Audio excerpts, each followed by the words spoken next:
So I'm going to start with a little example data set here. This data set comes with the ggplot2 package, so you can always just load it up after you install the packages, after you install the package. And so this is the MPG data set. It looks at miles per gallon for a variety of different types of cars.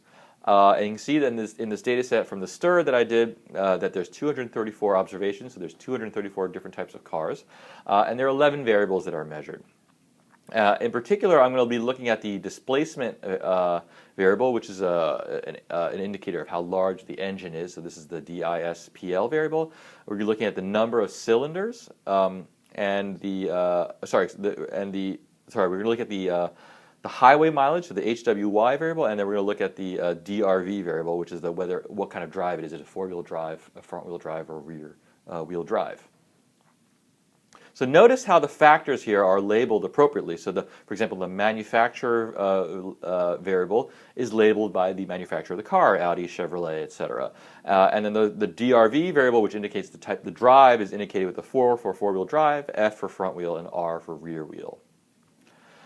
So a very simple plot you can make, I call this the hello world for ggplot, is to call the qplot function. On the x-axis I had this displacement variable, which is the kind of engine size variable. And then on the y-axis I got the highway mileage. And you can see that I specified the data frame with the data argument. So I say data equals MPG, so the data come from this MPG data frame.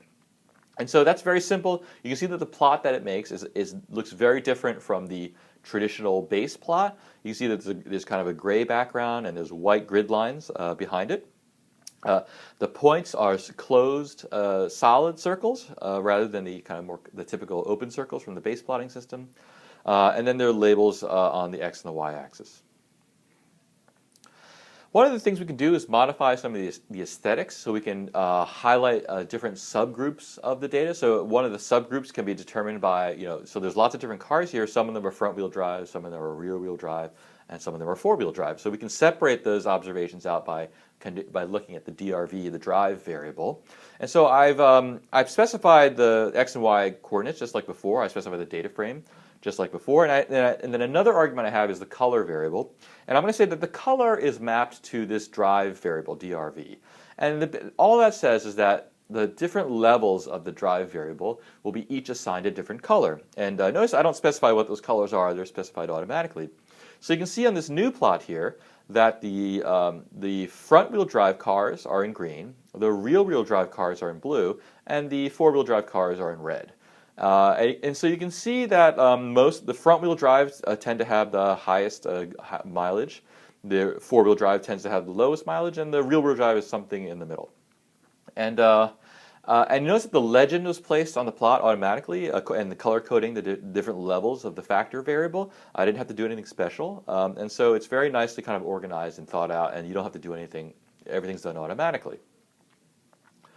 Another thing that you sometimes want to add is a statistic. So a statistic is just some summary of the data. And so the summary that we've chosen to add here is a kind of smoother, or the more technical name is called low-S.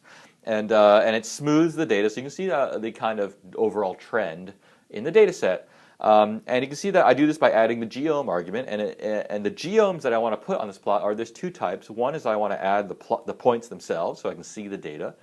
And then I want to add a smooth geom. And the smooth is this blue line that goes across, and the 95% confidence intervals for that line are indicated by the gray kind of zone.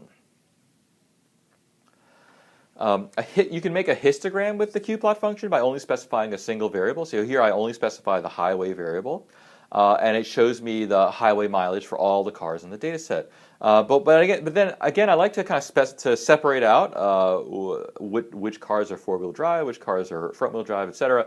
So I specify, instead of the color argument, I specify the fill argument, which says that the different elements of the histogram are going to be filled with different colors based on what drive they are. So here you can see a similar picture that you saw before, which is that the four-wheel drive vehicles tend to have the lowest mileage, and the front-wheel drive tend to have the highest mileage. Another feature of ggplot is called facets, and the facets are like panels in lattice. The idea is that you can create separate plots, which indicate, again, subsets of your data indicated by a factor variable, and you can make a panel of plots to look at separate subsets together. So one option would be to say to color code the subsets according to different colors, like we did before. But if you have a lot of data points, that can be tricky to look at, and then all the colors might overlap, and it may be difficult to see the separate groups. So an easier way to do that is to say split out the three groups into separate panels and make three separate plots. So that's what we've done here. On the left side here, I've got three different scatter plots of the displacement versus the highway mileage, and then I've split it out by the different drives, so four-wheel drive, front and rear. And so you can see the relationship for these three subgroups, and it's just a different way to look at the data rather than, say, color coding the three groups. And I specify this with the facets variable.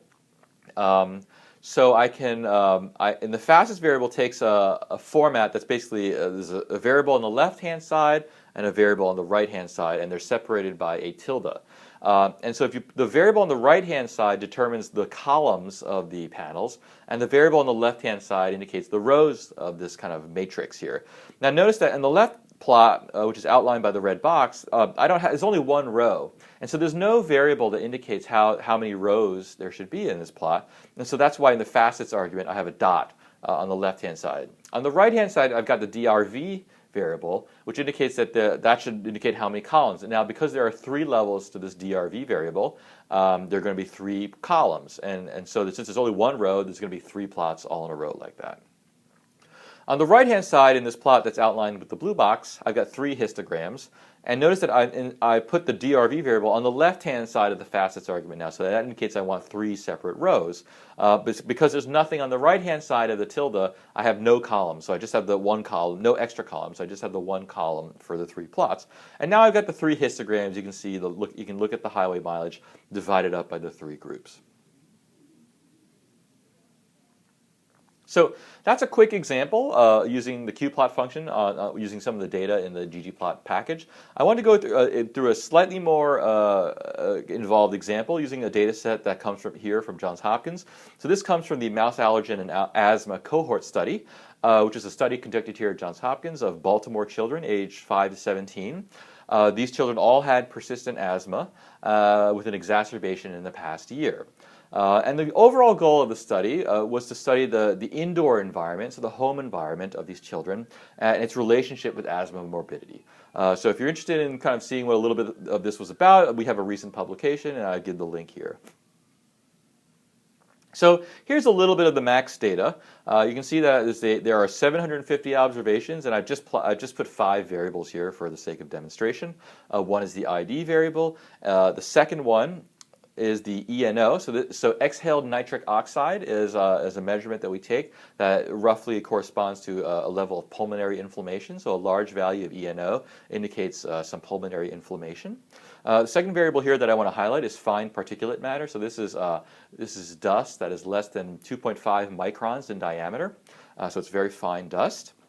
And the last variable I want to point out here is these mouse positive variables. So this is a skin test that the children do, which it tells us whether they're allergic to mouse allergen or not. So here's a basic histogram of exhaled nitric oxide. So this is the log of exhaled nitric oxide, and you can see it has kind of an interesting shape. It looks like there's 2 peaks, or maybe even 3 peaks there as you go across the histogram. At the bottom of the plot here, I've got the code that makes this histogram in case you're wondering how you make it. And so I use the qplot function to make the histogram.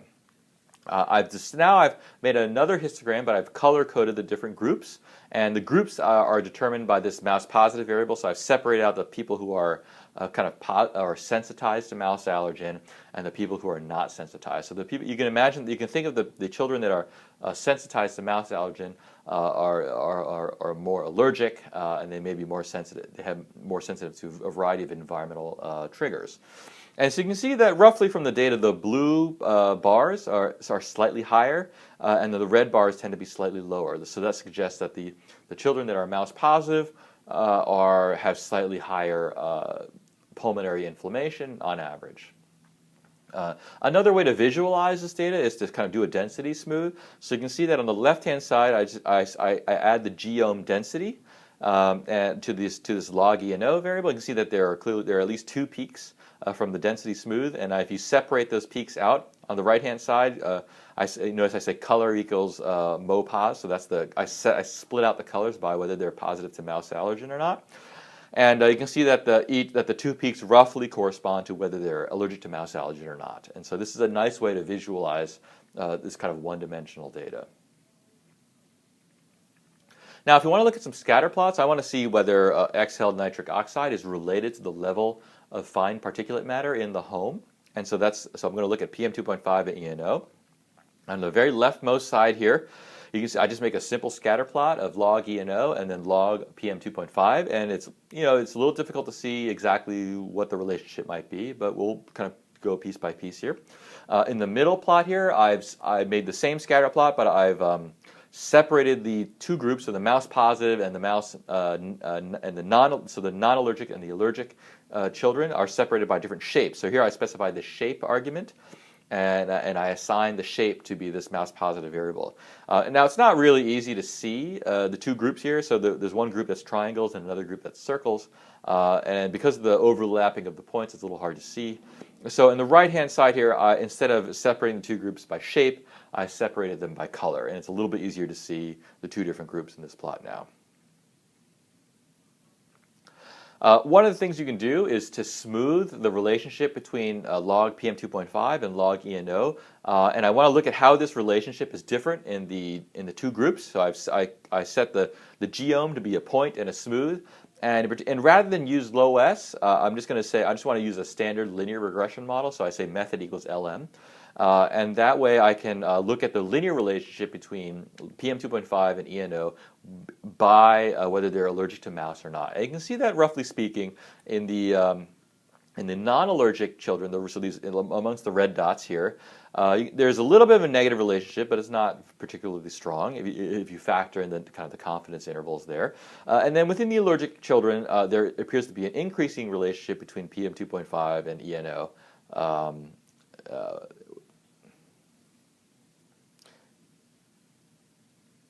So another way to look at the same data is to split it out with facets. So rather than overlapping the 2 groups and then color coding them separately, I can just split them out into 2 plots using the facets variable. So the facets argument. So here I specify the facets argument, and I say I want 2 columns designated by the mouse positive variable. So no and yes. So there's going to be 2 columns, and you can see, and then I smooth the relationship within each panel. And you can see that, again, it's the same story. Amongst the mouse negative children, there's a small decreasing relationship, and amongst the mouse positive children, there's a slight increasing relationship. So the qplot function is a simple function that you can use to make very quick plots, and it's analogous to the plot function. So you specify x, y, you specify your data, and then there's a variety of options that you can choose. There are a lot of nice built-in features. So if you want to color code subsets of the data, it's very easy to do. If you want to split out different panels, that's also very easy to do with the facets. You can choose different plotting symbols with the shape argument, and so it has a lot of nice things that you can do very quickly, but that are still very powerful. The syntax for the function is somewhere in between kind of the base plotting and the lattice package. I think the graphics that are produced are very nice if you like the type of design. But if you don't, there are features that you don't like, or you don't like the design of this particular function. It's a little bit tricky to kind of modify the qplot function to suit your needs. If you want to do kind of a lower level customization of different aspects of the plot, you really have to go into the kind of the guts of the ggplot function, and that's something that I'll talk about in the next lecture.